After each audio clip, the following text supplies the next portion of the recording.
శుభ్రంగా చీరల్లో ఉండండి, గాగ్రాల్లో ఉండండి, జీన్స్‌లో ఉండండి, షర్ట్‌లో ఉండండి, ఎంజాయ్ చేయండి. కానీ మీ choice of work, choice of films, choice of clothes మీకు ఇప్పుడు అర్థం అవ్వదు. మీరు ఒక 35, 40 ఇయర్స్ ఉంటే అప్పుడు మీకు మీ విజన్ అర్థమవుతుంది. Because that time you will be a mother, you will have a daughter, you will want to see the way you see the society, the way the society sees you completely different. So, జాగ్రత్త ఉండండి. అందరూ కొత్త కొత్త హీరోయిన్స్‌కి నేనేమంటానంటే చాలా జాగ్రత్త ఉండండి. చాలా మంచోళ్ళున్నారు.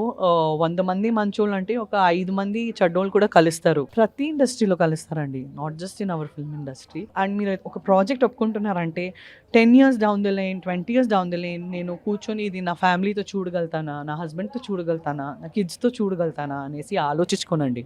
నాకు ఇవన్నీ చెప్పడానికి నేను యంగ్ ఉన్నప్పుడు ఎవరు లేరు. ఆ బాధ నాకు తెలుసు. లిటరలీ ఆ బాధ నాకు తెలుసు. నేను వర్డ్స్‌లో నేను చెప్పలేను ఆ బాధ గురించి. You cannot imagine. I cannot tell you my pain in words. గానీ నేను చెప్తునేది మీకు అర్థం అవుతే చాలా మంచిదని కోరుకుంటున్నా.